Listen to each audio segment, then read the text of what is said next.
কোনো অন্যায়, বিশৃঙ্খলা, বোমাবাজি, সন্ত্রাসবাদ, টেরোরিজম এগুলোর সাথে ইসলামের কোনো সম্পর্ক নেই। শান্তির ধর্ম। এজন্য আল্লাহ তাআলা ফাসাদ সৃষ্টিকারীদেরকে পছন্দ করেন। কোনো ধরনের বাজে কথা, মন্দ কথা, অশালীন কথা, অশ্লীল কথা আমরা মুখ দিয়ে উচ্চারণ করব। কোনো ধরনের বাজে স্ট্যাটাস, মন্দ স্ট্যাটাস, অশালীন স্ট্যাটাস আমরা ফেসবুকে দিব। আসসালামু আলাইকুম ওয়া রাহমাতুল্লাহি তাআলা ওয়া বারাকাতুহু।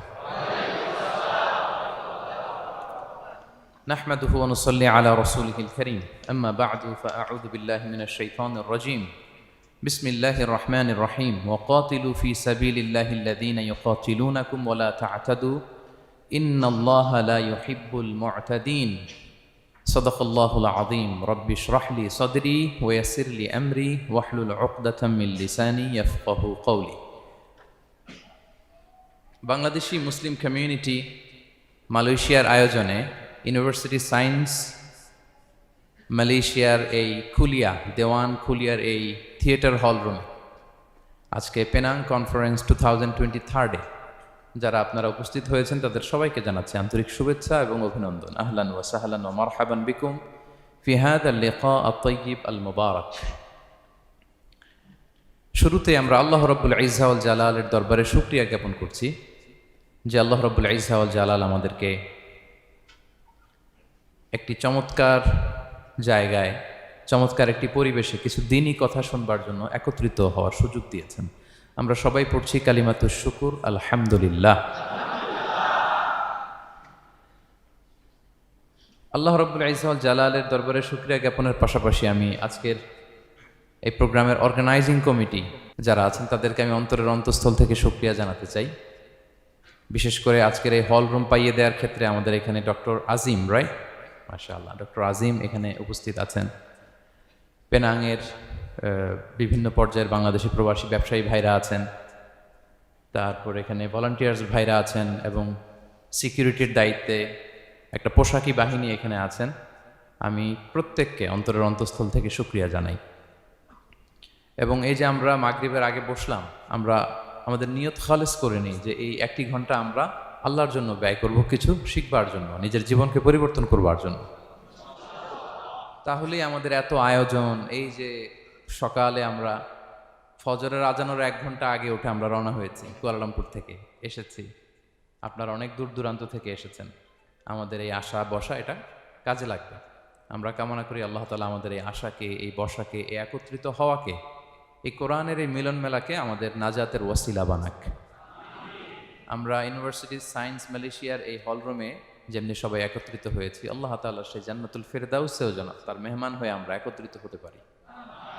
আল্লাহ তাআলা আমাদেরকে তৌফিক দান করুক। সম্মানিত ভাইয়েরা, আপনারা সবাই সুস্থ আছেন তো? আলহামদুলিল্লাহ।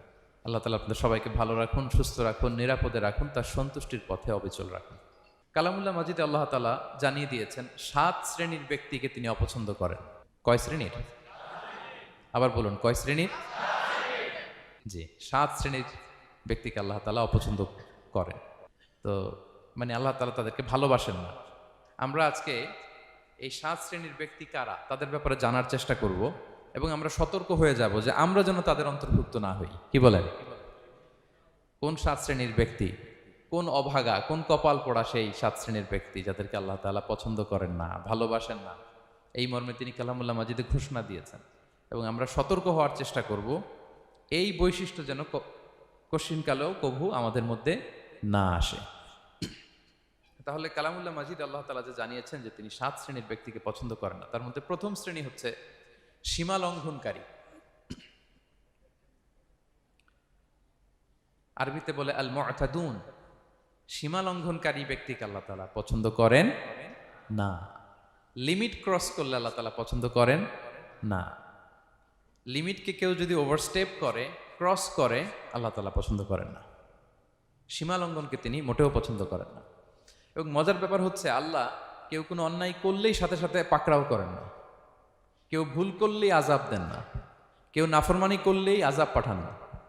আল্লাহ অনেক সময় দেন, অনেক সময় দেন, শুধরে যাবার অনেক টাইম সে পায়। তারপরও যখন সে লিমিট ক্রস করে তখন আল্লাহ ধরেন। আল্লাহ সব সময় ধরে না, ধরলে ছাড়ে না, ধরে ধরে ধরে না, ধরলে আল্লাহ ছাড়ে না, আল্লাহ সবসময় ধরবে না। এবং যে সমস্ত জাতিগোষ্ঠীকে এই পৃথিবীতে আল্লাহ তাআলা আযাব দিয়ে ধ্বংস করেছেন, তাদের স্টোরি যদি আমরা খেয়াল করি, আমরা দেখব যে তাদেরকে আল্লাহ অনেক সুযোগ দিয়েছেন ভালো হওয়ার, শুধরে যাওয়ার, কিন্তু তারা আল্লাহর আদেশ অমান্য করতে করতে করতে করতে যখন লিমিট ক্রস করে ফেলছে, একটা সবকিছুর একটা লিমিট থাকে, কি বলেন? We all should know all limits. আপনাকে জানতে হবে যে আপনি কতটুকু পর্যন্ত করতে পারবেন, কতটুকু আপনার সীমানা। You should know your limit. এই লিমিটটা আপনার জানতে হবে। তারা যখন লিমিট ক্রস করেছে, আল্লাহ আযাব দিয়েছে। আপনারা সামুদ জাতির নাম শুনেছেন? তাদের কাছে আল্লাহ তাআলা একজন নবী পাঠিয়েছিলেন, নাম হচ্ছে সালেহ আলাইহিস সালাম। আল্লাহ নবী সালেহ আলাইহিস সালাম, তিনি তাদেরকে দাওয়াত দিলেন যে হে আমার জাতিগোষ্ঠীর লোকেরা, এক আল্লাহর ইবাদত করো। তারা অবাধ্য হলো। তিনি সত্যের পথে আহ্বান করলেন, তারা এই কথা শুনলো না। একটার পর একটা আল্লাহর পায়গাম আসে, তারা অবাধ্য হয়, তারা অবাধ্য হয়, তারা আল্লাহ তাআলার আদেশকে মানে না। সবশেষে সামুদ গোত্র, তারা আবার খুব শক্তিশালী ছিল। তারা পাহাড় কেটে আর্কিটেকচার করে ডিজাইন করে কিভাবে আবাসন তৈরি করতে হয় পাহাড়ি এলাকায়, মাউন্টেইন এলাকায় কিভাবে আবাসন তৈরি করতে হয়, এটার ব্যাপারে এক্সপার্ট ছিল। কিন্তু তারা সালেহ আলাইহিস সালামকে বলল, সালেহ তুমি পাগল, তুমি জাদুকর, তুমি যে আল্লাহর কথা বলছো আমরা মানবো এক শর্তে, যদি এই পাহাড়ের ভেতর থেকে 10 মাস গর্ভধারিণী একটা উট যদি বের করে আনতে পারো, এমন একটা শি ক্যামেল উট যদি বের করে আনতে পারো, যেই ওটের পেটের ভেতরে একটা বাচ্চা থাকবে এবং ওটটা পাহাড় থেকে বের হয়েই বাচ্চা ভূমিষ্ঠ করবে, এরপরে ওটের দুধ যেন আমরা খেতে পারি, তুমি যদি এটা দেখাইতে পারো তাইলে বুঝবো তুমি সত্য নবী। দোয়া করলেন, আল্লাহ আমার এই জাতি সামুদ, তারা তো চেয়েছে যে পাথর ভেতর থেকে যদি একটা উট বেরোয়, ওট যদি বাচ্চা দেয় আর দুধ দেয়, তাহলে তারা তোমাকে মেনে নেবে। আল্লাহ তুমি মেহেরবানি করে এই মিরাকেল, এই মুআজিজা তুমি তাদের দেখিয়ে দাও। আল্লাহ তাআলা দোয়া কবুল করলেন। হাজার হাজার মানুষের সামনে চাক্ষুষ দিবালোকের মুহূর্তে পাথর ভেঙে একটা উট বেরিয়ে এলো বিশাল আকৃতির, এবং 10 মাস গর্ভধারিণী উট, সাথে সাথে এই উট বেরিয়ে বাচ্চা প্রসব করলো, এবং সাথে সাথে এই ওলান থেকে উটের দুধ বেরোতে লাগলো। হাজার হাজার লোক এটার ওলান থেকে দুধ নিয়ে তারা তৃপ্ত হলো। আচ্ছা, এই মুহূর্তে তাদের কি করা উচিত ছিল বলেন তো? আশহাদু আল্লাহ ইলাহা ইল্লাল্লাহ ওয়া আশহাদু আন্না মুহাম্মাদুর রাসূলুল্লাহ ওয়া আশহাদু আন্না সালিহান নাবিয়্যুল্লাহ, এটা পড়া দরকার ছিল না? দরকার ছিল। কিন্তু তারা একের পর এক গোয়ার তুমি করতে করতে করতে করতে চাক্ষুষ দিনের বেলা এত বড় একটা মুআজিজা দেখার পরেও তারা অস্বীকার করলো। সাল্লাল্লাহু আলাইহি ওয়াসাল্লাম বললেন, তোমরা তোমাদের ওয়াদা পূরণ করো। তারা বলল, তুমি বড্ড বড় জাদুকর, তুমি যেন তেন জাদুকর না, তুমি পাহাড়ের ভেতরে জাদু ঢুকাই ফেলছো। কি মনে হয় তারা লিমিট ক্রস করে ফেলছে না? এবার ক্রস করছে না? তারা সীমা লঙ্ঘন করে ফেলেছে। দে ক্রসড দেয়ার লিমিট। এবার তো আর ছাড় দেয়া যায় না, কারণ আমি আপনাদের বলেছি শুরুতে যে আল্লাহ সব সময় ধরে না, কিন্তু যখন ধরে ছাড়ে না। আযাব চলে আসলো। কি আযাব? আর্থকোয়েক, রাজফা, পুরো ভূখণ্ড কেঁপে উঠলো। কেঁপে ওঠার সাথে সাথে সব মাটিতে পড়ে গেল। 2 নাম্বার আসলো সাউন্ড ওয়েভ, শব্দ নিনাদ, প্রচন্ড শব্দ তরঙ্গ। জিবরাইল আলাইহিস সালাম ওই এলাকার উপরে এসে এমন জোরে এক চিৎকার মারলেন, ওই চিৎকারে সামুদ গোত্রের প্রতিটি লোক কানের পর্দা ফেটে মুহূর্তের মধ্যে লাশ হয়ে জমিনে পড়ে রইল। Because they cross their limit. তারা তাদের লিমিট ক্রস করেছে। আর যারা লিমিট ক্রস করে, যারা সীমা লঙ্ঘন করে, তাদেরকে আল্লাহ তাআলা পছন্দ করেন না। আপনারা লূত আলাইহিস সালামের নাম শুনেছেন? উনি আল্লাহর একজন নবী ছিলেন। ওনাকে আল্লাহ তাআলা জর্ডান, বর্তমানে যে জর্ডান দেশ আছে সেখানে পাঠিয়েছিলেন। একটা কমিউনিটি ছিল সাদুম কমিউনিটি। ওই সাদুম কমিউনিটিতে তিনি এসেছিলেন। তিনিও দাওয়াত দিলেন, ইয়া কওমি ইবুদুল্লাহ মা লাকুম মিন ইলাহিন গায়রু, হে আমার কওমের লোকেরা, আল্লাহর ইবাদত করো, আল্লাহকে মেনে নাও।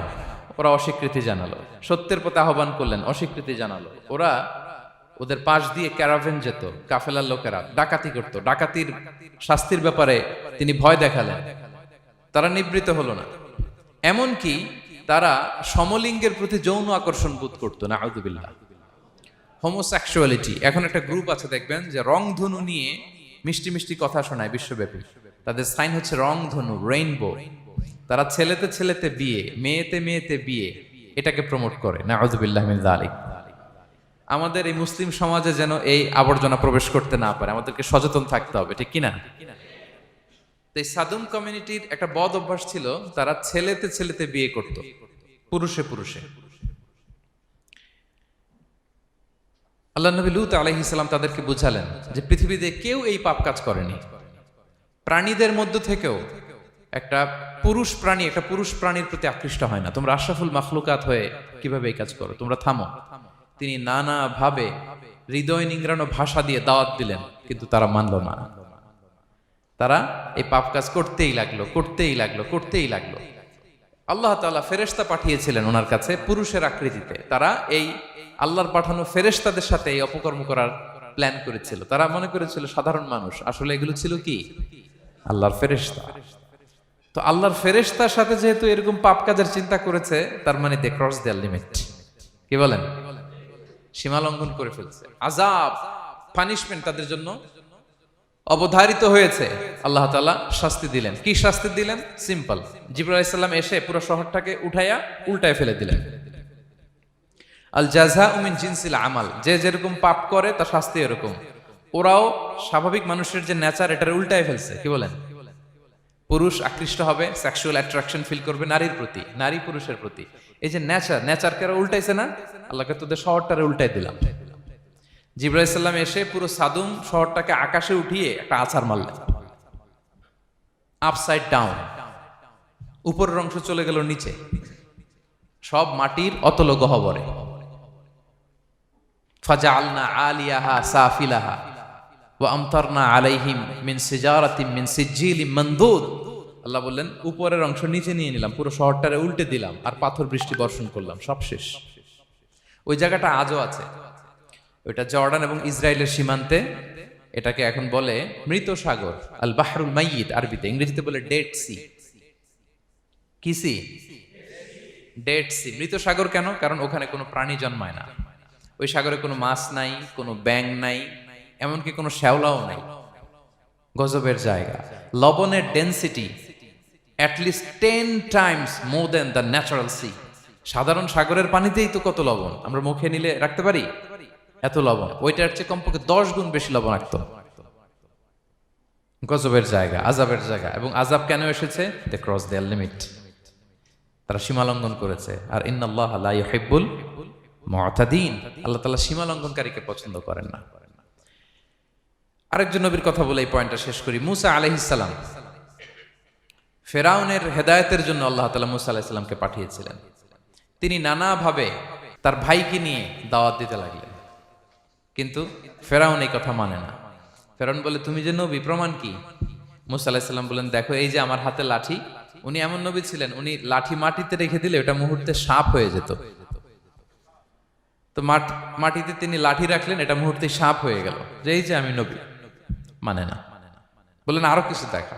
তো মুসা আলাইহিস সালাম বগলের এখান থেকে হাত উঁচু করলে নূরের ঝলকানি হাতের মধ্যে দেখা যেত। উনি নূরের ঝলকানি দেখালেন, এরপরও মানে না। এরকম একটার পর একটা আল্লাহ নবী মুসা আলাইহিস সালাম মুআজিজা দেখাতে লাগলেন, কিন্তু ফেরাউন মানে না। শুধু মানে না এতটুকুই না, সবশেষে আল্লাহ নবী মুসা আলাইহিস সালামকে অ্যাসাসিনেশন, হত্যার পরিকল্পনা করলো তারা, যে বনি ইসরাইল, মুসা এবং মুসার অনুসারী যারা আছে দুনিয়া থেকে সরাই দিতে হবে। ধরো মুসারে, ধরো মুসার অনুসারীদের ধরো। ধাওয়া পাল্টা ধাওয়া শুরু হলো। আল্লাহ নবী মুসা আলাইহিস সালাম বনি ইসরাইলকে নিয়ে বাঁচার জন্য ছুটলেন। ছুটতে ছুটতে সামনে লোহিত সাগর। দেখেন, একে তো আল্লাহর বিধান মানে নাই, এরপরে একটার পর একটা মুআজিজা আসলো, সেটাও মানে নাই। এখন নবীরে হত্যার জন্য ছুটছে। কি মনে হয় সীমা লঙ্ঘন হয়েছে? একটু হয়েছে না অনেক? আল্লাহু আকবার। আল্লাহ বলেন ফাআগরাকনাল আখারিন, আমি মুসা এবং বনি ইসরাইলকে বাঁচাই দিলাম, ফেরাউন সহ তার দলবলকে সাগরে ডুবাই মারলাম। শুধু ডুবাই মারে নাই, আল্লাহ বলে ফাল ইয়াউমা নুনাজ্জিকা বিবাদানিকা লিতাকুনা লিমান খালফাকা আয়া। ফেরাউনকে লোহিত সাগরে তো ডুবিয়েছেই। আল্লাহ বলেন ফেরাউন, তোর অনুসারী যারা পৃথিবীতে থাকবে, তোর চালা চামুন্ডা যারা থাকবে, তোর খালাতো ভাই চাচাতো ভাই যারা দুনিয়াতে বেঁচে থাকবে, তাদের জন্য তোর লাশটারে আমি শুটকি বানিয়ে রাখলাম। Up to the day of judgement, কিয়ামত পর্যন্ত ফেরাউনের লাশটা মিশরের জাতীয় জাদুঘরে ড্রাই বডি হিসেবে আছে। আমি নিজে দেখে এসেছি নিজ চোখে, মমিফাইং করে ছুটকি বানায় রাখছে। এভাবে পৃথিবীতে যতগুলো জাতিগোষ্ঠীকে আল্লাহ তাআলা আযাব দিয়ে ধ্বংস করেছে, তার কারণ হচ্ছে সীমা লঙ্ঘন। তার কারণ কি? প্রিয় ভাইরা, আমরা যেন আমাদের লাইফস্টাইলের দিকে একটু খেয়াল করি যে এই সীমা লঙ্ঘনের কাতারে আমরা চলে আসলাম কিনা, আমরা চলে আসলাম কিনা আমাদেরকে খেয়াল রাখতে হবে। আল্লাহ তাআলা সীমা লঙ্ঘনকারীকে পছন্দ করেন না। ইন্নাল্লাহা লা ইউহিব্বুল মু'তাদিন, তিনি সীমা লঙ্ঘনকারীদেরকে পছন্দ করেন না। এমনকি রাসূলুল্লাহ সাল্লাল্লাহু আলাইহি ওয়াসাল্লামের বায়োগ্রাফি যদি আমরা খেয়াল করি, আমরা দেখব যে তিনি যখন যুদ্ধের জন্য অভিযান পরিচালনা করতেন, দল পাঠাতেন, সেনাবাহিনী পাঠাতেন, তখন তাদেরকে বলতেন, খবরদার যুদ্ধের ময়দানে সীমালঙ্ঘন করো না, সীমালঙ্ঘন করো না, খবরদার।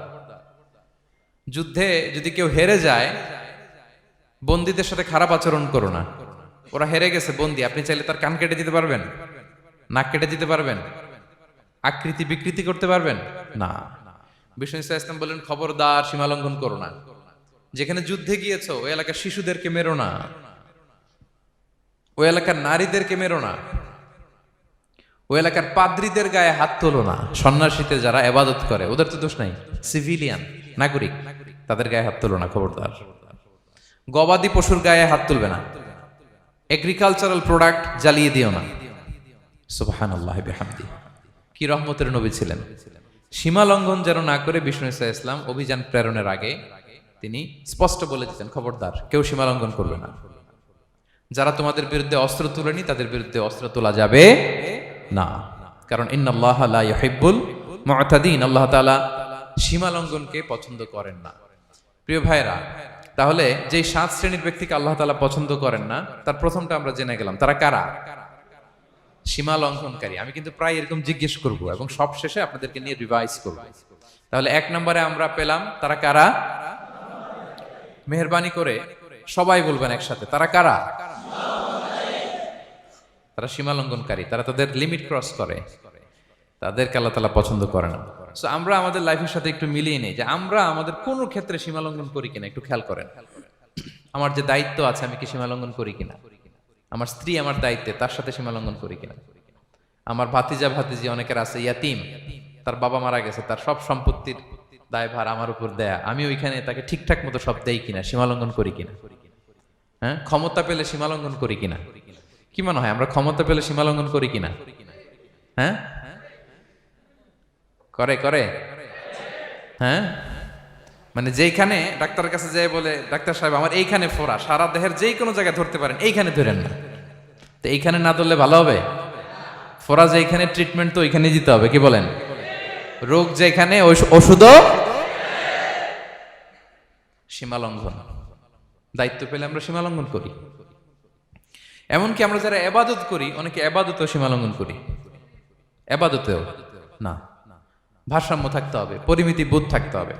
এবং মজার ব্যাপার হচ্ছে আল্লাহ তাআলা দোয়া এবং জিকিরের ক্ষেত্রে এই কথাটা উল্লেখ করেছেন যে তোমরা দোয়া জিকিরের ক্ষেত্রে সীমা লঙ্ঘন করো না। আল্লাহ তাআলা বলেন, উদউ রাব্বাকুম তাদাররুআ ওয়া খুফিয়া ইন্নাহু লা ইউহিব্বুল মু'তাদিন।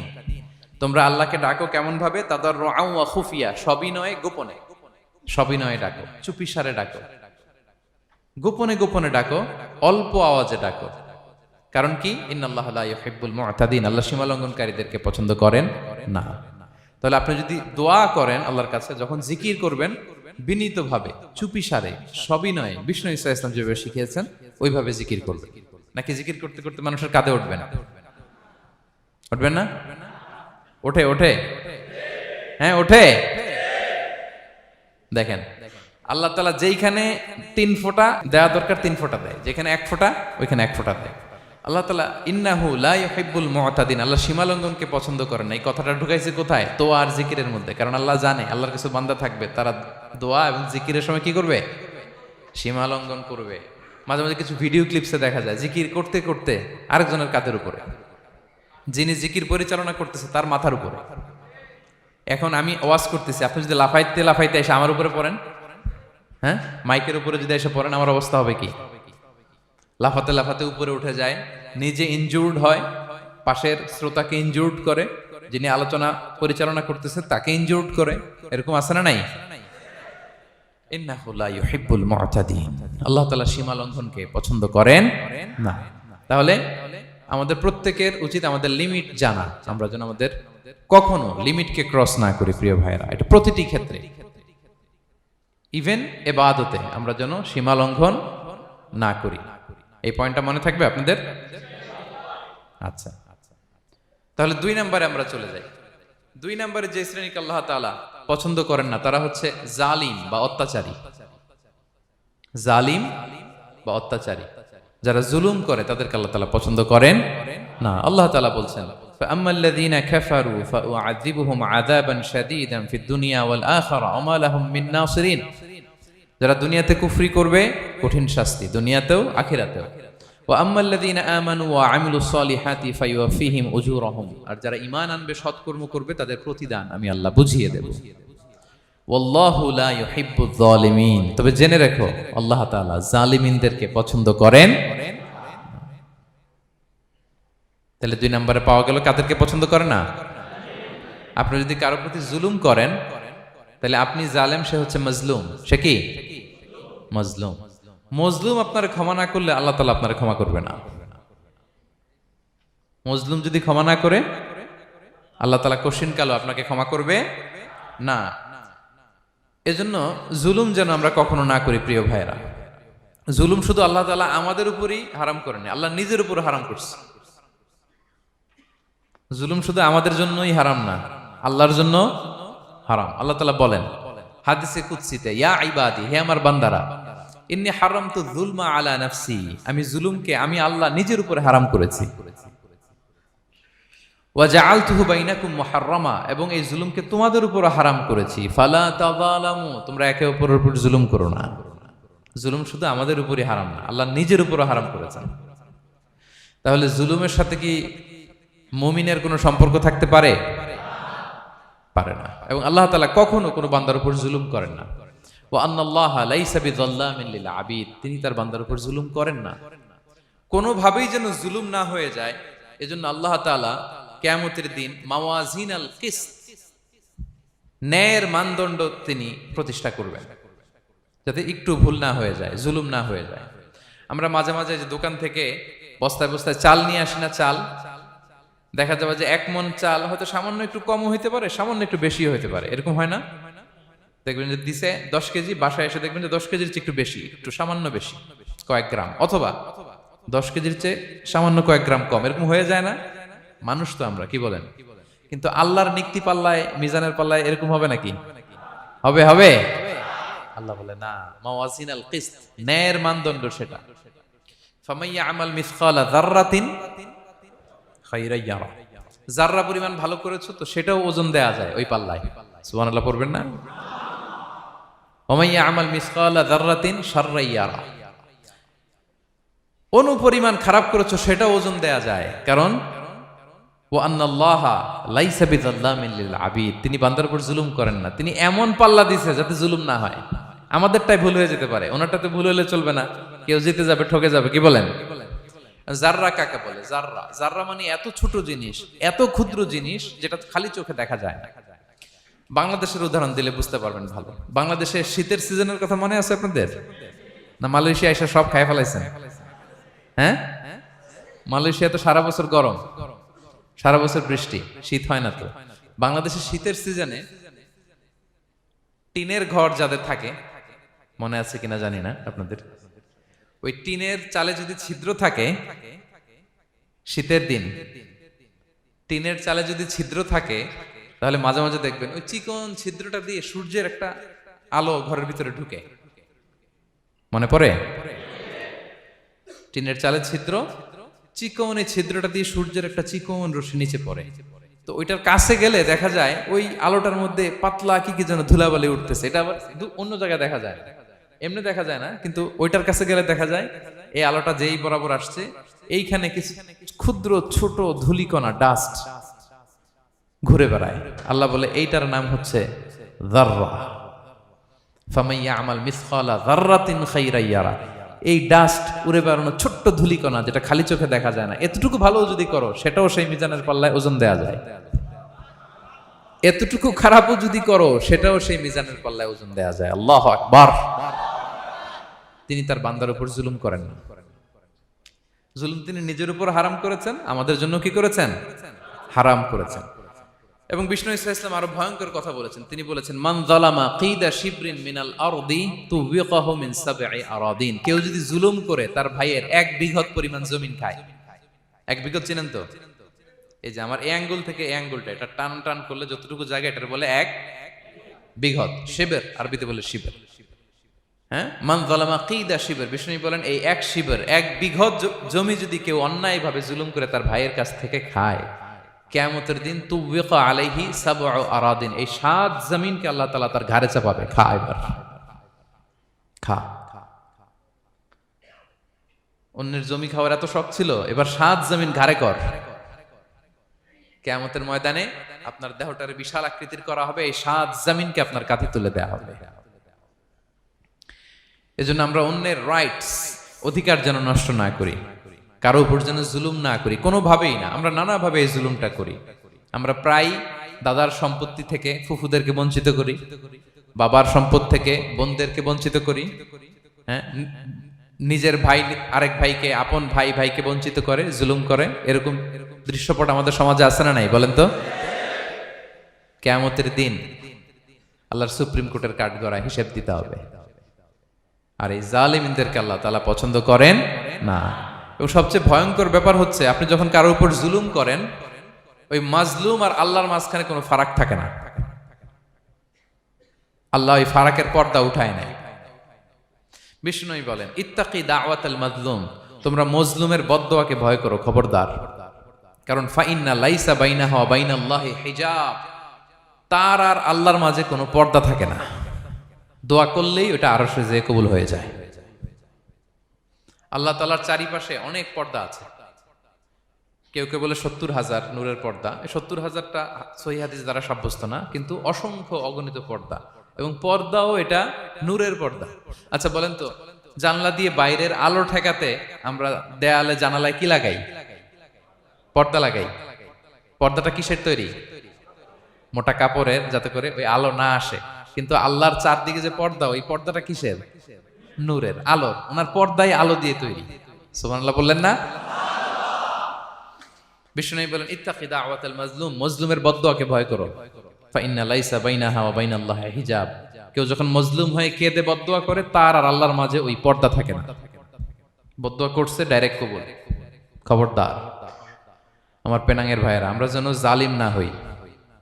In it's any form, operation in it's any form, যেই কোনো ভাবে, যেই কোনো ক্ষেত্রে, যেই কোনো ধরনের হইতে পারে জুলুম। কাউকে আপনি ছোট্ট কোনো কাজে ঠকালেন, বন্টন নীতিতে ঠকালেন, হ্যাঁ, জমি মেরে দিয়ে ঠকালেন, আমানত মেরে দিয়ে ঠকালেন, ইন ইটস এনি ফর্ম যদি জুলুম করে থাকেন, খবরদার।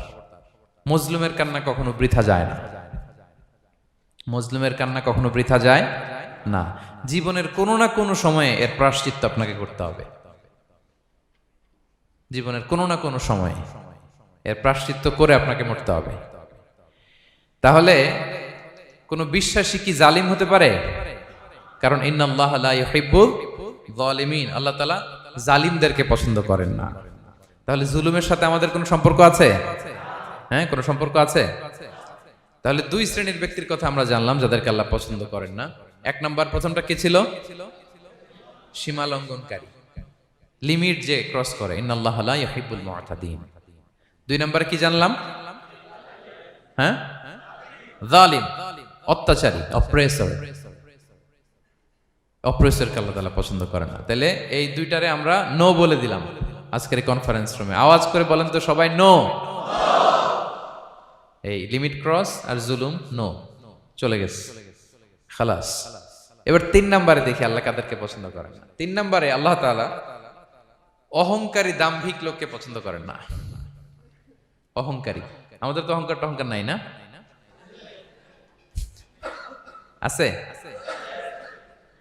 অহংকার আছে? কিসের অহংকার বলেন? টাকার, আর ক্ষমতার, আর সৌন্দর্যের, আর হ্যাঁ পাওয়ার, সোশ্যাল পাওয়ার, এই যে অহংকার, অহংকারের খাঁচা থেকে মুক্ত রাখো আমাদেরকে তুমি প্রভু হয়ে, পড়েন আমিন। এটা একটা ভয়ঙ্কর খাঁচা। আচ্ছা, অহংকার করার আমাদের আছে কি বলেন তো? কিছুই নাই। আল্লাহ বলে ওয়া খুলিকাল ইনসানু দাঈফা, তোমাদেরকে আমি দুর্বল করে তৈরি করছি। আমরা দুর্বল, শুধু দুর্বল না, দুর্বলের ঘরের দুর্বল। আমার বাপ ছিল দুর্বল, আমার দাদা ছিল দুর্বল, আমরা 14 গোষ্ঠী কি? হাল আতা আলাল ইনসানি হিনুম মিনাদ দাহরি লাম ইয়াকুন শাইআম মাযকুরা। আল্লাহ বলেন একটা সময় ছিল উল্লেখ করার মতো তোমার কিছুই ছিল না। আজকে তো এত লম্বা চওড়া মানুষ, আমরা কিছুই ছিলাম না। আমার বর্তমানে বয়স চলে 36, 37। তো আজ থেকে 37 বছর আগে আমি কি ছিলাম? আমার অস্তিত্বই ছিল না, আমার কোনো নাম ছিল না, আমার কোনো গ্রাম ছিল না, আমার কোনো অ্যাড্রেস ছিল না, আমার কোনো পরিচিত ছিল না। আজ থেকে আরো 37 বছর পরে একটু খেয়াল করেন তো, এখন তো 37, আরো 37 ধরেন বাঁচলাম। এরপরে আমি দুনিয়া, দুনিয়া থাকবে কিন্তু আমি নাই। আজকে কার জন্য আটকে আছে দুনিয়ার কাজ বলেন তো? আপনার দাদার জন্য, আপনার নানার জন্য। তো আপনাকে লাগে কেন? আপনাকে লাগে? লাগে না তো আমাকে। আমি দুনিয়া, একদিন কিছুই ছিলাম না। আল্লাহ বলেন হাল আতা আলাল ইনসানি হিনুম মিনাদ দাহরি লাম ইয়াকুন শাইআম মাযকুরা। তুমি কিছু ছিলা, একটা সময় কিছুই ছিলা না, উল্লেখ করার মতো তুমি কিছুই ছিলা না। অস্তিত্বহীনের জগৎ থেকে তোমাকে আমি অস্তিত্বে আনলাম। তোমার বাবার পৃষ্ঠদেশ থেকে তোমার মায়ের গর্ভাশয়ে আমি তোমাকে ফেললাম। সেখানে আমি আল্লাহ তোমাকে একটু একটু করে তিলে তিলে বড় করলাম। 9 মাস 10 মাস পরে মায়ের পেট থেকে দুনিয়াতে তুমি আসলে। দেখেন তো দুনিয়ায় আসার পরে আমাদের অবস্থাটা কি? কাপড় নাই, চোপন নাই, এভাবে চলে আসছি। আসার পরে কেউ যদি মুখে খাবার তুলে দেয় তাইলে খাইতে পারি, হ্যাঁ, তাও লিকুইড খাবার, এদিক দিয়ে দিলে এদিক দিয়ে পড়ে যায়, খালি মুছতে হয়। মেহমান একজন এসে আদর করে কোলে নিচে পেশাব করে দিছি ভরাইয়া, আছে না নাই? হয়েছে না, হয়েছে না এরকম? আদর করে একটা কোলে নিছেন, এখনই না ডায়াপার আসছে মিয়া। আজ থেকে 10 বছর আগে এগুলো ছিল নাকি? প্যাম্পাস ডায়াপার ছিল, এই কাঁথা টাতা নিয়ে কোলে নেওয়া লাগতো, এরপরে দিছে ওদিক দিয়ে, জামা টামা ভিজে শেষ। ইভেন রাসূল সাল্লাল্লাহু আলাইহি ওয়াসাল্লামের কোলে এরকম বাচ্চারা পেশাব করে দিছে, এরকম হাদিস আছে। আদর করে মায়েরা বাবারা আসলেই তো তার বাচ্চাকে রাসূল সাল্লাল্লাহু আলাইহি ওয়াসাল্লাম কোলে দিতেন, পেশাব করে দিতেন। তো কার কোলে উঠছে এটাও জানি না, পেশাব করে ভরাই দিচ্ছে। পেশাব পায়খানা করে শয়লাভ। লিকুইড দিলে খেতে পারি, শক্ত কিছু খেতে পারি না। এই তো আমি, এই তো আমার ক্ষমতা। একজন যে বললেন ক্ষমতার অহংকার, এই তো ক্ষমতাটা তো এতটুকু। এরপরে যখন জোয়ান হয়েছে, এখন তো জোয়ান, এখানে একটা ভূমিকম্প হইলে কি অবস্থা হবে বলেন তো জোয়ানদের? হ্যাঁ, কাঁপতে কাঁপতে সব শেষ। একটা ভূমিকম্প, একটা তুফান হলে ওটার বিরুদ্ধে দাঁড়াতে পারি না। একটা তুফান, রাস্তায় টায়ার পাংচার হলে লাফ দিয়ে উঠি। ক্ষমতা আমার, আমার নাকি ক্ষমতার অহংকার? কি দুর্বল আমরা, হ্যাঁ? কুকুর আমাদেরকে কামড় দিলে আমরা কুকুরের কামড়ও দিতে পারি না, ঠিক কিনা? মশা যে কামড়া, এটা ধরতে না পারলে কিছু করতে পারি? কামড় মাইরা দিছে দৌড়। বল্লা পোকা আইসা যদি কামড় দিয়ে দৌড় দিয়ে কিছু করতে পারেন? তো কিসের কিসের ক্ষমতা আপনার? এরপর আবার যদি 70-80 বছর হায়াত পাই, আবার আগের মতো যেখানে বসি ওইখানেই ডাইরেক্ট, আছে না নাই? বয়স যখন 80 হয়ে যায় আর থাকে শরীরের কন্ট্রোল, আবার যেখানে বসে ওইখানেই পেশাব পায়খানা। খাবার দিলে খাইতে পারি, পিঠটা বাঁকা হয়ে কুজু হয়ে গেছে, এর নাকি আবার অহংকার? সাজে অহংকার, সাজে অহংকার, সাজে একজনের। আওয়াজ করে বলতে হবে তিনি কে? 3 নম্বরে অহংকার, দাম্ভিককে আল্লাহ পছন্দ করেন না। প্রিয় ভাইরা, আল্লাহ বলেন কারুনের ঘটনাকে আল্লাহ এখানে এনেছেন। আল্লাহ বলেন ইন্না কারুনা কানা মিন কওমি মূসা। কারুন ছিল মুসা আলাইহিস সালামের কওমের লোক, মুসা আলাইহিস সালামের কাজিন ছিল মূলত। কারুন নামে একজন সম্পদশালী ছিল। মিশরের রাজধানী কায়রো থেকে 100 কিলো দূরে ফাইউম নামে একটা জেলা আছে, ওখানে তার বাড়ি ঘর। আমি দেখে এসেছি, কয়েকবার গিয়েছে। তো ফাবাগা আলাইহিম, সে মানুষের উপর চড়াও হলো। ওয়া আতাইনাহু মিনাল কুনুজি মা ইন্না মাফাতিহাহু লাতানু বিল উসবাতি উলিল কুওয়া। আল্লাহ বলেন এই কারণকে আমি এত সম্পদ দিয়েছি, এত বেশি ছিল তার সম্পদ, সম্পদগুলো যে সে আলমারির ভিতরে রাখতো, ওই আলমারির যে চাবি হইতো, এই চাবিগুলোরে ওজন করার জন্য, কাঁধে নেওয়ার জন্য 10 জন পেশি শক্তি পুরুষ লাগতো। আলমারি রাখার জন্য না, কি রাখার জন্য? আলমারি ভর্তি যে সোনা দানা গহনা, ওইটা হচ্ছে চাবি। ওই চাবিগুলা বহন করতে একদল পেশি পুরুষ লাগতো, এত সম্পদ। তো তাকে এলাকার লোকেরা বলেছিল, খলালাহু কওমুহু লা তাফরাহ, হে কারণ তুমি গর্ব করো না। কারণ তাকে বলছিল মুসা আলাইহিস সালাম যাকাত দাও, সে বলতেছে আমি যাকাত দিব কেন, এই সম্পদ তো আমার। ইন্নামা উতিতুহু আলা ইলমিন ইনদি, আমি আমার বুদ্ধি খাটায় এই সম্পদ কামাইছি, আমার সম্পদ আমি খাবো, আমি যাকাত দিব কেন। আল্লাহ বলেন ইন্নাল্লাহা লা ইউহিব্বুল ফারিহিন, কারণ তুমি অহংকার করলে আমি আল্লাহ অহংকারকে বরদাস্ত করি না, অহংকারীদেরকে আমি আল্লাহ পছন্দ করি না। আমি অহংকারকে পছন্দ করি না, অহংকারকে আল্লাহ তাআলা পছন্দ করেন না। কি হয়েছিল কারণের নসিবে? আল্লাহ বলেন ফাখাসাফনা বিহি ওয়া বিদারিহিল আরদ ফামা কানা লাহু মিন ফিআতি ইয়ানসুরুনাহু মিন দুনিল্লাহ ওয়া মা কানা মিনাল মুনতাসিরিন। আল্লাহ বলেন সে যখন অহংকার দেখালো, আমি কারুনকে আর কারুনের সব সম্পদ মাটির ভেতরে দাবিয়ে দিলাম, মুহূর্তেই দাবিয়ে দিলাম। সহিহ বুখারীতে এসেছে ইয়াতাজালজালু ফিল আরদ, প্রতিদিন 1 বিঘত করে কারণ জমিনের ভিতরে যেতেই থাকবে, যেতেই থাকবে, যেতেই থাকবে কিয়ামতের আগ পর্যন্ত। আল্লাহু আকবার। কারণ অহংকার করেছিল। আল্লাহ বলে আমি অহংকারীদের পছন্দ করি না। সূরা লোকমানে আল্লাহ বললেন ওয়ালা তুসাইর খাদ্দাকা লিন্নাস, মানুষ থেকে মুখ ফিরিও না। ওয়ালা তামশি ফিল আরদা মারাহা, জমিনে অহংকার ভরে হেঁটো না। ইন্নাল্লাহা লা ইউহিব্বু কুল্লা মুখতালিন ফখুর, আল্লাহ তাআলা অহংকারীদেরকে, দাম্ভিকদেরকে পছন্দ করেন না। এই যে আমি বলছি যে 7 শ্রেণীর লোককে আল্লাহ পছন্দ করেন না, এটা আমার মন গড়া বানানো কথা। প্রতিটি কথার পেছনে কোরআনের যুক্তি আছে। কোরআনে আল্লাহ তাআলা বলছেন আল্লাহ অহংকারীদেরকে পছন্দ করেন না। ইংরেজিতে কি বলে? ইগো আছে আমাদের, হ্যাঁ ইগো, এটা ছেড়ে ফেলতে হবে, অহংকার করা যাবে না। আমার প্রিয় ভাইয়েরা একটু মনোযোগী হন, এই আয়াতের তাফসীরটা একটু সংক্ষেপে বুঝিয়ে দেই। আল্লাহ তাআলা বলছেন ইন্নাল্লাহা লা ইউহিব্বু কুল্লা মুখতালিন ফখুর, আল্লাহ কোন মুখতাল আর ফাখুরকে পছন্দ করেন না। মুখতাল আর ফাখুর মানে কি? মুখতাল মানে যে অহংকার করে মনে মনে। কিছু লোক আছে ভিতরে ভিতরে নিজের বড় মনে করে, বাইরে বলে না বা বলার সাহস পায় না, কিন্তু ভিতরে ভিতরে ভাবে আমি কোন হনুরে, কি বলে আমি কোন, আমি তো বড়, আরে আমার চেয়ে বড় বেশি জানে নাকি কেউ, আমার চেয়ে কিছু পারে নাকি, আমি তো, কিন্তু এটা মুখ দিয়ে বলে না, ভিতরে ভিতরে আছে না নাই? এদেরকে আরবিতে বলে মুখতাল। কি বলে? মুখতাল। আরেকজন ফখুর, সে শুধু ভিতরে না, এটা প্রকাশ্যে বলে বেড়ায়, এটা আরো ডেঞ্জারাস। ফখুর সে আরো খারাপ, সে প্রকাশ্যে তার অহংকার প্রদর্শন করে, বলে বেড়ায় যে আমি বড়, আমি বড়, আমি বড়। এই আমি বড় কথাটাই সবচেয়ে ভয়ঙ্কর। আমি বড় কথাটাই সবচেয়ে ভয়ঙ্কর। নিজে যাকে বড় বলে বড় সে, লোকে যাকে বড় বলে বড় সে হয়। আমার প্রিয় পেনাঙ্গের ভাইয়েরা, নিজেকে বড় মনে করা এটা শয়তানের স্বভাব। কার স্বভাব? বিনয়ী হওয়া এটা নবীদের স্বভাব। আল্লাহ তাআলা ফেরেশতাদেরকে বলেছিলেন উসজুদু লি আদম, তোমরা আদমকে সিজদা দাও। ফাসাজাদাল মালাইকা কুল্লুহুম, সবাই সিজদা দিল ইল্লা ইবলিস, কে ছাড়া? ইবলিস ছাড়া। সে নিজেকে বড় মনে করেছিল, শয়তান।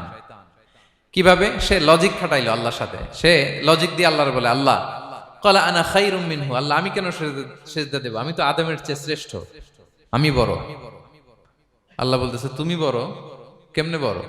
শয়তান বলে খালাকতানি মিন নার, আপনি আমারে বানাইছেন কি দিয়ে? আগুন দিয়ে। ওয়া খালাকতাহু মিন তিন, আর আদমকে বানিয়েছেন মাটি দিয়ে। কি দিয়ে? মাটি দিয়ে। আগুনের ধর্ম দাউ দাউ করে উপরের দিকে কি করে?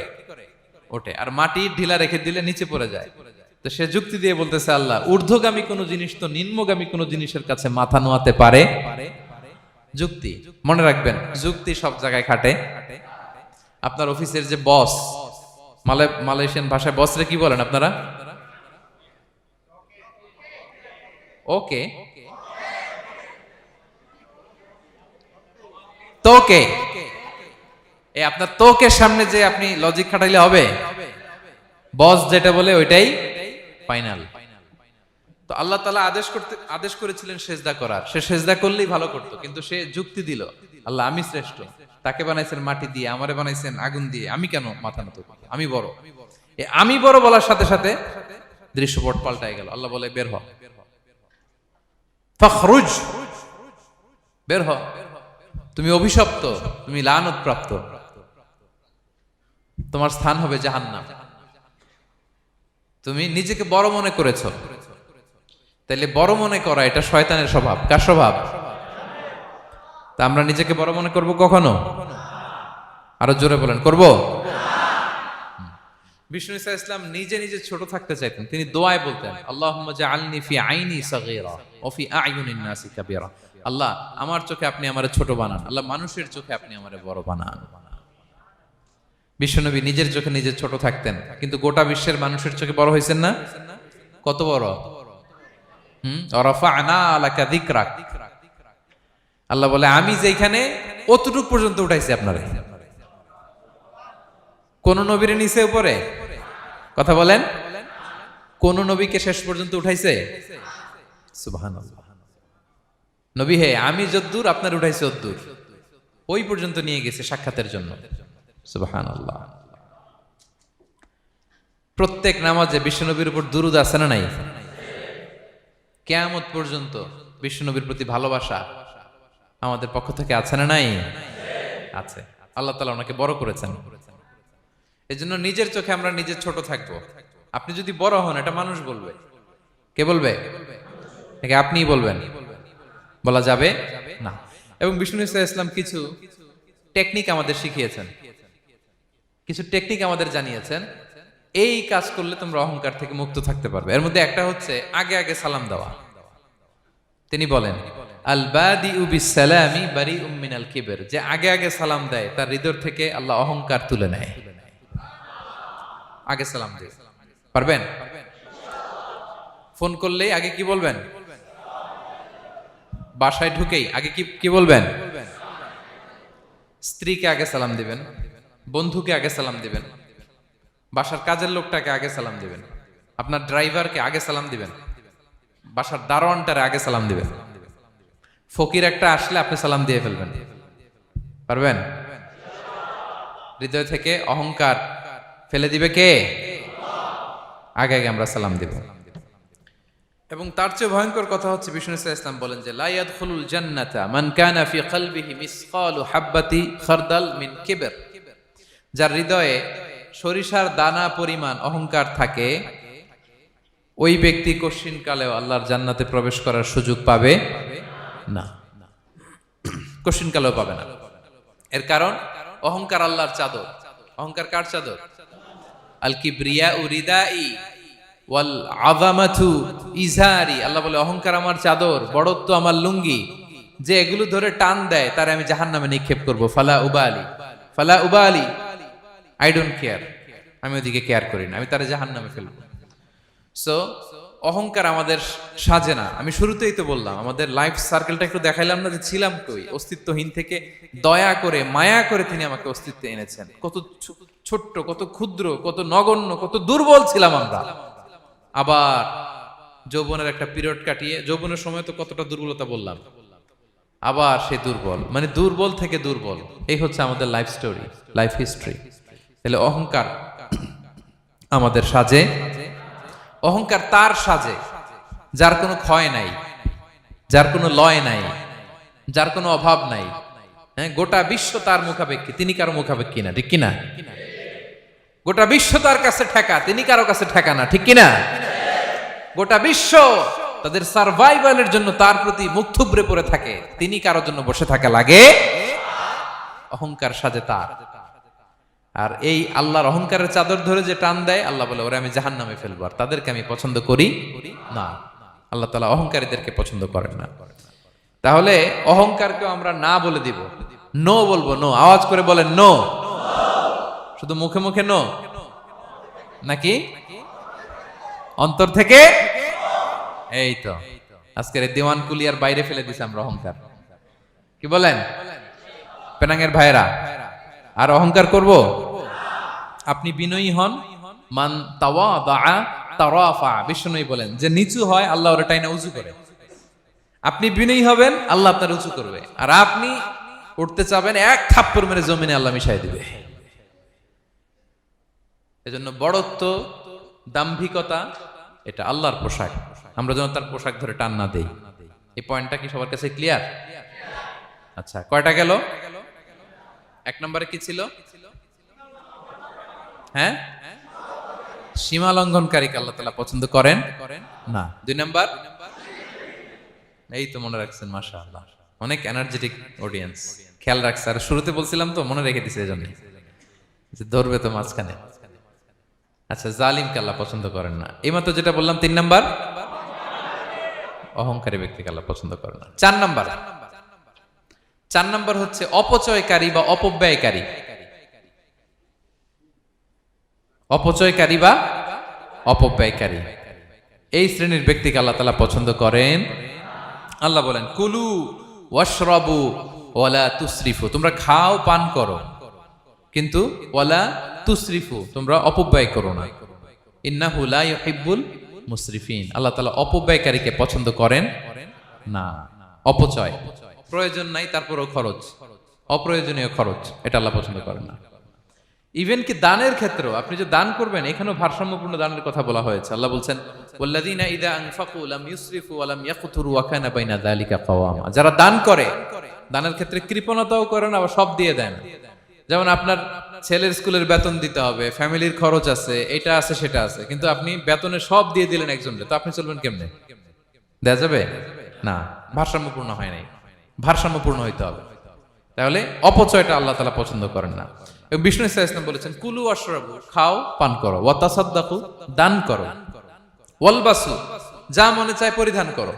ভালো পোশাক পরিধান করে আপনি আল্লাহ শুকর করবেন, কোনো অসুবিধা নেই, কিন্তু শর্ত হচ্ছে মালাম ইউখালিতুহু ইসরাফ, এটার মধ্যে কোন ধরনের অপচয় অপব্যয় থাকতে পারবে, আও মাখিলা, অথবা বড়ত্ব থাকতে পারবে না। তাহলে 4 নম্বরে আমরা জানলাম যে অপচয়কারীকে আল্লাহ তাআলা পছন্দ করেন না। শুধু এখানেই শেষ না, আল্লাহ তাআলা অপচয়কারীকে শয়তানের ভাইয়ের সাথে তুলনা করেছেন। কার ভাই? আল্লাহ বলেন, ওয়ালা তুবাযযির তাবযীরা, তোমরা অপচয় করো না, কারণ ইন্নাল মুবাযযিরিনা কানু ইখওয়ানাশ শায়াতিন, অপচয়কারী কার ভাই? ওয়া কানা শাইতানু লিরাব্বিহি কাফুরা, শয়তান তার প্রভুর ব্যাপারে অকৃতজ্ঞ। তাহলে আমরা জানলাম অপচয়কারী কার ভাই? আচ্ছা বলেন তো, বুঝে শুনে উত্তর দিন, যিনি শয়তানের ভাই উনি নিজেও একটা কি? বলে ফেলছেন আপনারাই, আমি আর কি বলবো।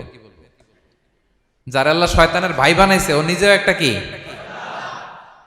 তাহলে এটা যেন আমরা না করি, আমরা যেন পরিমিতি বোধ যেন আমাদের ব্যয়ের ভেতরে থাকে। এই আয়াতগুলোতে আমরা দুইটা শব্দ পাই, একটা ইসরাফ আর একটা তাবযীর। ইন্নাল্লাহা লা ইউহিব্বুল মুসরিফিন, আর জায়গা ওয়ালা তুবাযযির তাবযীরা, দুটোই হারাম পেনাঙ্গের ভাইয়েরা। পার্থক্যটা কি? পার্থক্য হচ্ছে, ইসরাফ মানে হচ্ছে বৈধ বা হালাল কোনো ক্ষেত্রে প্রয়োজনাতিরিক্ত ব্যয় করা, হালাল হালাল, কিন্তু আপনি অতিরিক্ত খরচ করছেন। বাসায় আম লাগবে 2 কেজি, কয় কেজি? 2 কেজি হলে সুন্দর খাওয়া যায়, নিয়ে আসছেন 10 কেজি, কয় কেজি? 3 দিন পরে এগুলো পচে টচে নষ্ট হয়েছে, অপচয় হয়েছে না? কিন্তু আম কিনা হালাল না হারাম? আম খাওয়া হালাল না হারাম? তাহলে এই যে হালাল জিনিসে প্রয়োজনাতিরিক্ত যে খরচ করছেন, এটাকে বলে ইসরাফ, এটা নিষেধ। আরেকটা আল্লাহ যেটা আরো ভয়ঙ্কর, শয়তানের ভাই বানাইছে আল্লাহ যে কারণে, ওটার বলে তাবযীর। ওটা কি? তাবযীর হচ্ছে অবৈধ বা হারাম কোনো ক্ষেত্রে প্রয়োজনাতিরিক্ত ব্যয় করা। এমনি কাজটা হারাম। এমনি কাজটা কি বলেন তো? মদ খাওয়া কি? এখন ট্রাক ভর্তি করে মদ নিয়ে আসছেন। নাচানাচির অনুষ্ঠানে ফান্ডিং করা কি? অশ্লীলতা, নৃত্য প্রদর্শনের একটা প্রোগ্রাম হবে নারীদের, এটাতে ফান্ডিং করাটা কি? হারাম। এখানে আপনি হাত খুলে দান করছেন, এটার বলে তাবযীর। তাহলে ইসরাফও হারাম, তাবযীরও হারাম। দুইটার মধ্যে বেশি হারাম হচ্ছে তাবযীর, যে তাবযীরের কারণে আল্লাহ তাআলা তাকে শয়তানের ভাই বলেছেন। তাহলে অপচয়ের সাথে আমাদের কোনো সম্পর্ক, আমরা একটু গলা ফাটিয়ে অপচয়কে নো বলে দিব, আওয়াজ করে বলেন নো। আজকে থেকে আর কোনো অপচয় নাই, আজকে থেকে অপচয় নাই। বিশ্বনবী সাল্লাল্লাহু আলাইহি ওয়াসাল্লাম একবার আম্মাজান আয়েশা রাদিয়াল্লাহু তাআলা আনহার ঘরে ঢুকলেন। ফাওয়াজাদা কিসরাতা খুবজিন মুলকাতিন আলাল আরদ। আম্মাজান আয়েশার ঘরে ঢুকেই দেখলেন এক টুকরো রুটি মাটিতে পড়ে আছে। কোথায় পড়ে আছে? ফাগাদিবান নবী, নবী সাল্লাল্লাহু আলাইহি ওয়াসাল্লাম রেগে গেলেন, তিনি রাগান্বিত হলেন, প্রচন্ড রেগে গেলেন। রেগে আম্মাজান আয়েশাকে বললেন, আয়েশা, এই যে আল্লাহর রিজকে তুমি নষ্ট করছো, আল্লাহর রিজিকের মূল্যায়ন করতে শেখো আয়েশা। কোনো ঘরে যদি আল্লাহর রিজিক আসে আর ওই রিজিককে যদি মূল্যায়ন করা না হয়, তাহলে সে রিজিক আর এই ঘরে আসে না। কারণ এই রুটিটা খেয়েই তো তুমি বেঁচেছিলা, ঠিক কিনা? আজকে আমরা যেই রুটিটা, যেই ভাতগুলো ফেলে দিয়ে ডাস্টবিনে, এতটুকু খাইলে আমার কাশ্মীরের ভাইরা বেঁচে যাবে, এতটুকু পাইলেই আমার ফিলিস্তিনের ভাইরা বেঁচে যায়, এতটুকু পেলেই ওই ডাস্টবিনে মারামারি করে যারা খাবার খোঁজে ওরা বেঁচে যায়, ঠিক কিনা? এজন্য বিষ্ণু ইসলাম রেগে গেলেন। বিষ্ণু সবসময় রাখতেন না, রেগে বললেন, আয়েশা, আল্লাহর নেয়ামতের কদর করো। তোমার ঘরে রিজিক আসলে ওটার যদি মর্যাদা না দাও, এই রিজিক তোমার ঘরে আর ঢুকবে না। নট নেসেসারি শুধু খাবারের ক্ষেত্রে, যে কোনো ক্ষেত্রে অপচয় যেন না হয়, অপব্যয় যেন না হয়। আমরা অনেক সময় করে ফেলি, খেতে বসলে অনেক খাবার নিয়ে ফেলি, অর্ডার করতে গেলে দোকানে অনেক অর্ডার করে ফেলি, রেস্টুরেন্টে, কিন্তু এই খাবারগুলো নষ্ট করা যাবে না। ডাস্টবিনে যেন না যায় আপনার কারণে। আপনি কি করবেন? লেফট ওভার ফুড সাথে করে বঙ্গুজে নিয়ে আসবেন। আপনারা তো বঙ্গুজ বলেন নাকি? পেনাঙ্গে কি বলে? বঙ্কুজ। হ্যাঁ, টেক অ্যাওয়ে বা বঙ্কুজ বললে ওরা বঙ্কুজ দিবে, নিয়ে আসবেন, বাসায় এনে রাতে খাবেন, তারপরের দিন খাবেন, অথবা কাউকে দিয়ে দিবেন, কিন্তু খাবার নষ্ট করা চলবে। কারণ ইন্নাল্লাহা লা ইউহিব্বুল মুসরিফিন, আল্লাহ তাআলা অপচয়কারীকে পছন্দ করেন। কথাটা কি বুঝতে পেরেছেন সবাই? আচ্ছা, কয়টা গেল? আর বাকি রইল কয়টা? 5 নাম্বার, খেয়ানতকারী। আমানতের খেয়ানত যে করে, বা বিশ্বাসঘাতক আমানতের খেয়ানত যে করে। অনেক লম্বা কথা, আমি যেহেতু সময় কম শেষ করে দিচ্ছি। ইন্নাল্লাহা লা ইউহিব্বুল খাইনিন, আল্লাহ তাআলা খেয়ানতকারীকে পছন্দ করেন, বিশ্বাসঘাতকতা যে করে। আল্লাহর কথা বাদ দেন, আমাদের সমাজে বলেন, কেউ যদি বিশ্বাসঘাতকতা করে আমরা পছন্দ করব না, তাকে কেউ পছন্দ করে না। ইন্নাল্লাহা লা ইউহিব্বু মান কানা খাওয়ানান আসিমা, পাপী খেয়ানতকারীকে আল্লাহ পছন্দ করেন না। এবং মুনাফিকের আলামত রাসূল সাল্লাল্লাহু আলাইহি ওয়াসাল্লাম বলেছেন, কি দেখে মুনাফিক চিনবা? তিনি বলেছেন 3 জিনিস দেখে মুনাফিক চিনবা। 1, ইযা হাদ্দাসা কাযাবা, মুনাফিক কথা বললে মিথ্যা বলে। কথা বললে কি করে? ওয়া ইযা ওয়াআদা আখলাফা, ওয়াদা করলে খেলাফ করে। 3 নম্বরে ওয়া ইযা আতুমিনা খানা, মুনাফিকের কাছে আমানত রাখলে খেয়ানত করে। আমানতের খেয়ানত, এটা মুনাফিকের আলামত। শুধু মুনাফিকের আলামতই না, এটা কিয়ামতের একটা আলামত। আল্লাহ বলেন, ইন্নাল্লাহা ইয়া'মুরুকুম আন তুআদ্দুল আমানাতি ইলা আহলিহা, আল্লাহ তাআলা আদেশ করেছেন আমানতের যে হকদার তার হাতে তার আমানত পৌঁছে দাও।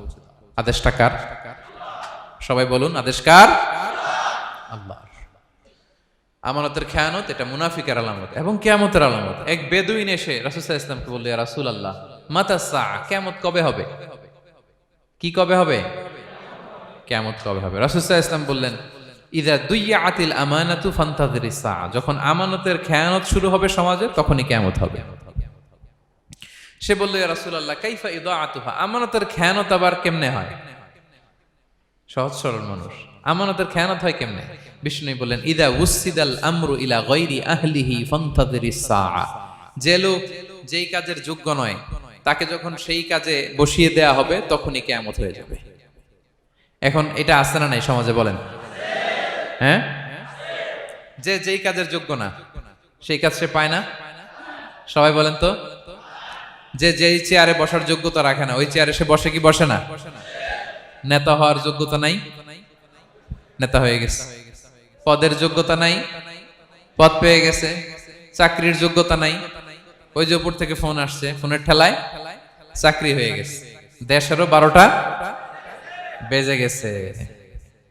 এইভাবেই আমানতের খেয়ানত হয়। প্রিয় ভাইরা, আমানত ব্যাপারটা অনেক বড়। অনেকে মনে করে, আপনারা কি বোরিং হয়ে যাচ্ছেন? আর অল্প, আর ম্যাক্সিমাম 10 মিনিট। প্রিয় ভাইরা, আমানত এই ব্যাপারটা অনেক বড়। অনেকে মনে করে, একজন আমার কাছে একটা মোবাইল রেখে গেছে, বলছে, ভাই এই মোবাইলটা আগামী সপ্তাহে এসে নিয়ে যাব।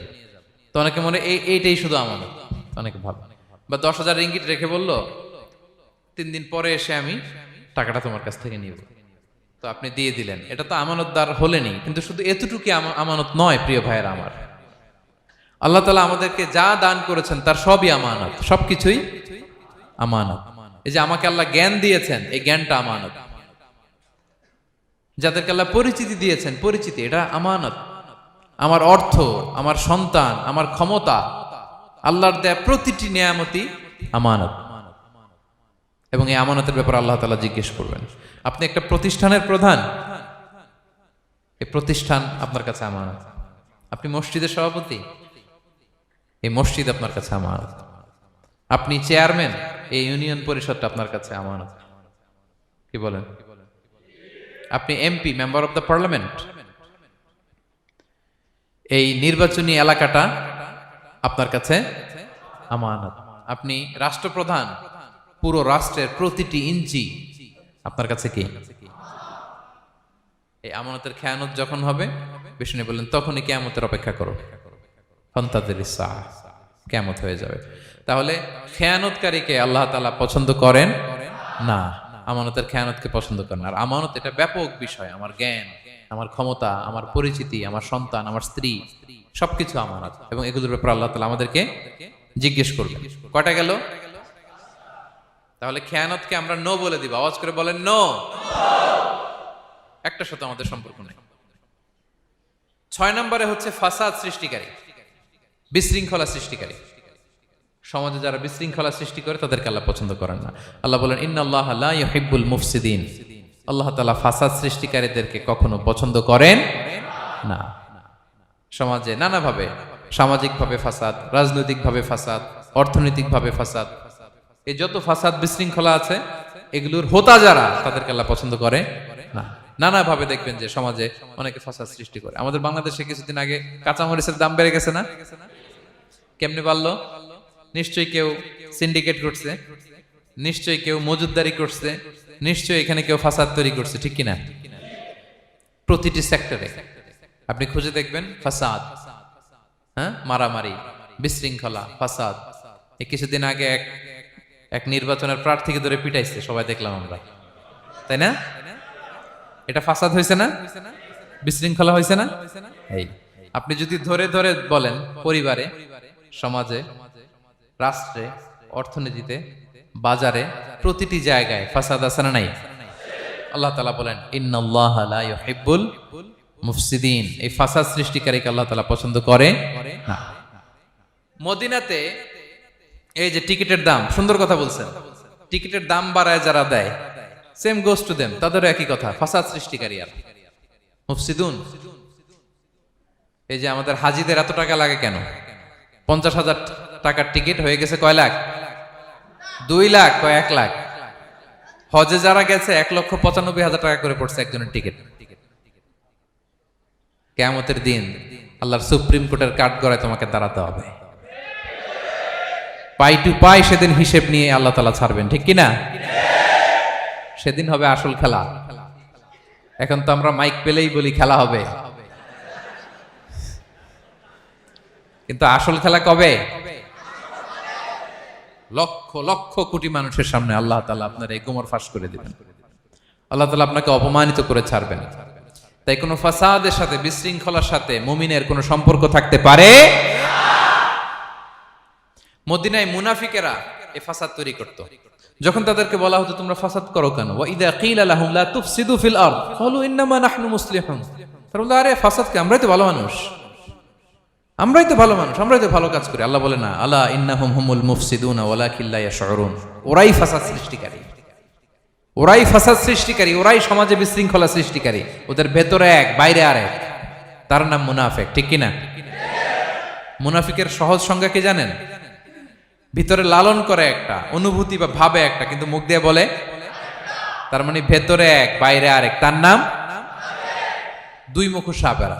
এদিকে যায় বলে আপনার লগে আছে, আপনি খুব ভালো, ওদিকে যায় বলে আরে না না, উনি কি, উনি তো খুব খারাপ মানুষ, আপনি অনেক সবচেয়ে ভালো, আমি আপনার সাথে আছি। এরকম ডাকাইতে আছে না নাই? দুমুখ সাপ, ডাবল স্ট্যান্ডার্ড, নেহি এদার নেহি ওদার, দারমিয়ান মে সাদার বাদার, ডানেও না বায়েও না, মাঝখানে সদর বদর। বুঝেন? দুই নৌকার মধ্যে 2 পা দিছিলেন কখনো? কয় দিছি। অবস্থা কি হয়েছিল তোমার বলো? হ্যাঁ, পয়রা গেছিল? পড়বে। দুই নৌকায় দুই পা দেওয়া যায় না, হয় এই পা এদিকে নিয়ে আসতে হবে না ওদিকে চলে যেতে হবে, দুই পা দিলে এই উল্টায় পড়বে। মুনাফিকদের স্বভাব এটা, দুমুখ সাপ, ডাবল স্ট্যান্ডার্ড মেনটেন করে, টু ফেসড পার্সোনালিটি এরা, যেদিকে বৃষ্টি ওদিকে ছাতা, উপরে ফিটফাট ভিতরে সদরঘাট। তাদেরকে যখন বলা হয় তোমরা ফাসাদ সৃষ্টি করো না, ওরা বলে আরে আমরাই তো ভালো। আল্লাহ বলে না, তোমরাই ফাসাদ সৃষ্টিকারী, তোমরা জানো না। তো এই ফিতনা ফাসাদকে আল্লাহ হত্যার চেয়েও জঘন্য বলেছেন। তিনি বলেছেন আল ফিতনাতু আকবারু মিনাল কতল। এই ফিতনা সৃষ্টি করা, সমাজে পণ্যের দাম বাড়ানো, কাঁচামরিচের দাম বাড়ানো, অন্যের হক নষ্ট করা, টিকিটের দাম বাড়ানো, মজুদদারি করা, সমাজের স্বাভাবিক সামাজিক রাজনৈতিক ভারসাম্য যারা নষ্ট করে, এগুলো সব মুফসিদুন। সব কি? মুফসিদুন, ফাসাদ সৃষ্টিকারী, ফিতনাবাজ। আকবারু মিনাল কতল, সমাজের স্বাভাবিক যে ধারা, এই ফ্লোটাকে তারা নষ্ট করে। এবং ফাসাদের মাধ্যমে যদি কারো ক্ষতি করে, কাউকে কেউ হত্যা করে, সেজন্য গোটা বিশ্বের সবাইকে হত্যা করবে। আল্লাহ বলেন মান কাতালা নাফসান বিগাইরি নাফসিন আও ফাসাদিন ফিল আরদি ফাকান্নামা কাতালান নাসা জামিআ। অন্যায়ভাবে ফাসাদের মাধ্যমে যখন কেউ কাউকে হত্যা করে, সেজন্য গোটা বিশ্বের সবাইকে হত্যা করে।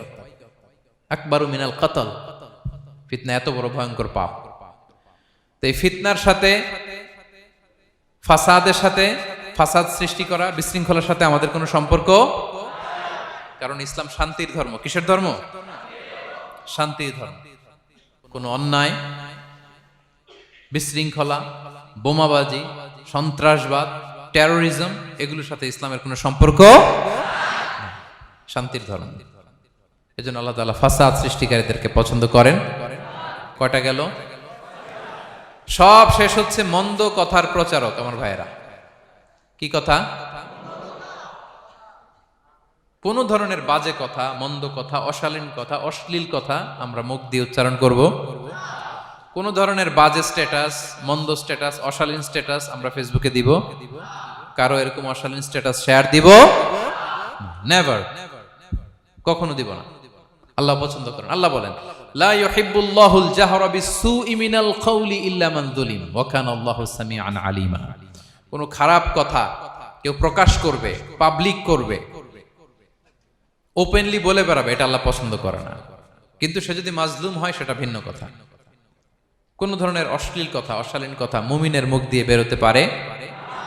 রাসূল সাল্লাল্লাহু আলাইহি ওয়াসাল্লামের ব্যাপারে দেখেন, আনাস রাদিয়াল্লাহু কি বলেন? তিনি বলেন লাম ইয়াকুনিন নাবিয়্যু সাল্লাল্লাহু আলাইহি ওয়াসাল্লাম সাব্বাবান। বিষ্ণু সাল্লাল্লাহু আলাইহি ওয়াসাল্লাম মুখ দিয়ে কোনোদিন কাউরে বকা দেয় নাই, গালি দেয় নাই। ওয়ালা ফাহাশান, আমার নবী কখনো তার জবান মোবারক দিয়ে অশালীন কথা বলেন নাই। ওয়ালা লাআনান, কাউকে লানত তিনি করেন নাই। সুবহানাল্লাহ পড়েন। তো সেই নবীর উম্মত হয়ে আমরা কোনো খারাপ কথা বলবো? অশালীন কথা? একসাথে বন্ধুরা যখন বসেন আড্ডা দিতে, যে অনেকে অশ্লীল কথা বলে ফেলে, আছে না নাই? বন্ধুরা কি বলেন আপনারা? Cowan Cowan Cowan. তো এই যে একসাথে বসতে যে অনেক সময় অশালীন, অশ্লীল কথাবার্তা অনেকে বলে ফেলে, এদেরকে আল্লাহ তাআলা পছন্দ করে না। এই জাতীয় কথা যেন আমাদের মুখ দিয়ে কখনো বের না হয়। এবং অশ্লীলতার প্রচার যারা সমাজে ঘটায়, আল্লাহ বলে তাদেরকে দুনিয়াতেও আমি লাঞ্ছিত করব, শাস্তি দেব, আখিরাতেও দেব। আল্লাহ তাআলা বলছেন ইন্নাল্লাযীনা ইউহিব্বুনা আন তাশিআল ফাহিশাতু ফিল্লাযীনা আমানু লাহুম আযাবুন আলীম ফিদ দুনিয়া ওয়াল আখিরাহ। যারা চায় মুমিনদের মাঝে অশ্লীলতা ছড়িয়ে পড়ুক, তাদেরকে দুনিয়া আখিরাতে আমি লাঞ্ছিত করে ছাড়ব। দুনিয়ায় লাঞ্ছিত, আখিরাতেও লাঞ্ছিত। দুনিয়াতেও আযাব, আখিরাতেও। এজন্য অশ্লীলতার সাথে আমাদের কোনো সম্পর্ক নাই। আমরা কোনো অশ্লীল কথা যেন আমরা না বলি। এখন অশ্লীলতার সয়লাভ, নাটকের নামে, সিনেমার নামে, বিনোদনের নামে, আছে না নাই? এই যে ডিভাইস, হ্যাঁ, সয়লাভ, আপনি ঢুকবেন আর বেরোতে পারবেন না, এমন ভাবে আপনাকে এঙ্গেজ করে রাখবে। এগুলোর সাথে মুমিনের কোনো সম্পর্ক আছে না। মুমিন যেটাই করবে ওটা হালাল পন্থায় করবে, ঠিক কিনা? তাই কোনো অশ্লীলতাকে আমরা শেয়ার দিব না। সোশ্যাল মিডিয়ায় কোনো অশ্লীল ভিডিও দেখবো না, শেয়ারও দিব না। কোনো অশ্লীল নাটক, সিনেমা এগুলো আমরা দেখবো না। দিনকে দিন এটা এমন ভাবে গ্রাস করতেছে, আমাদের সমাজটাকে শেষ করে ফেলতেছে এক এক নামে। পত্রপত্রিকা আমরা দেখি এখন নতুন কি আসছে, ওটিটি প্ল্যাটফর্ম। এরপরে কি আসছে, ওয়েব সিরিজ, আছে না নাই? গত কিছুদিন আগে আমি সোশ্যাল মিডিয়া দেখলাম বিভিন্ন জনে স্ট্যাটাস দিচ্ছে তৈ তৈ তৈ তৈ তৈ, বয়াম পাখি কই। তো আমি ভাবছি হয়তো কোনো বিখ্যাত কবির কবিতা শেয়ার দিচ্ছে। আমি পরে সার্চ দিয়ে দেখি সর্বনাশ, একটা ইন্টারভিউ দেখলাম একজন, এটা নাকি কোন একটা ওয়েব সিরিজ বা মুভি এই জাতীয় কিছু একটা। তো দেখেন, কবিতার নামে, গানের নামে, সাহিত্যের নামে, সংস্কৃতির নামে, এন্টারটেইনমেন্টের নামে, বিনোদনের নামে এই অশ্লীলতার সয়লাভ, ঠিক কিনা? এই অশ্লীলতার সাথে আমাদের কোনো সম্পর্ক আছে? আমরা যেন মুখ দিয়ে উচ্চারণ না করি এগুলো, ঠিক কিনা? বিষ্ণু বলেন, ইন্নাল আবদা লা ইয়াতাকাল্লামু বিল কালিমাতি মা ইয়াতাবায়ানু ফিহা ইয়াজিল্লু বিহা ইলান নার আবআদা মিম্মা বাইনাল মাশরিক ওয়াল মাগরিব। বান্দা অনেক সময় মুখ দিয়ে এমন কথা মুখ ফসকে বলে ফেলে, এটা যে কত ভয়ঙ্কর, এটা যে তারা জাহান্নামে নিক্ষেপ করবে সে কল্পনাও করতে পারে না। আপনার একটা কথা থেকে আপনি জাহান্নামের অধিবাসী হতে পারেন। এই জন্য সোশ্যাল মিডিয়া ব্যবহারের ক্ষেত্রে আমরা সাবধান। যে কোনো ধরনের গুজব, মিথ্যা কথা, হক্স নিউজ, অশ্লীলতা, স্ক্যান্ডাল, এগুলোর সাথে আমাদের কোনো সম্পর্ক নাই। আমরা সব সময় যেন শালীনতার মধ্যে থাকি, সত্যের পক্ষে থাকি। কথা বুঝতে পেরেছেন? তাহলে কয় শ্রেণীর ব্যক্তিকে আল্লাহ পছন্দ করেন না? 1 নম্বরে সীমা লঙ্ঘনকারী, 2 নম্বরে জালিম, 3 নম্বরে অহংকারী, 4 নম্বর অপচয়কারী, 5 নম্বর খেয়ানতকারী, আমানতের খেয়ানত, 6 নম্বর ফাসাদ সৃষ্টিকারী, 7 নম্বর মন্দ কথা, অশ্লীল কথার যে প্রচার করে। এগুলো যারা করে এদের সাথে আমাদের কোনো সম্পর্ক, এই 7 শ্রেণীর লোককে আল্লাহ তাআলা অপছন্দ করেন। এগুলো কি আমাদের জীবনে থাকবে? এগুলো আমরা কি শুধু হল রুম থেকে বের করে দিব না পুরো জীবন থেকে? পারা যাবে? পারা যাবে? আওয়াজ করে পড়ুন ইনশাআল্লাহ। পেনাঙ্গের ভাইরা, আল্লাহ তাআলা আমাদের সবাইকে কথাগুলো বোঝার ও আমল করার তৌফিক দান করুন। এই আলোচনা যেন আমাদের নাজাতের ওসিলা হয়।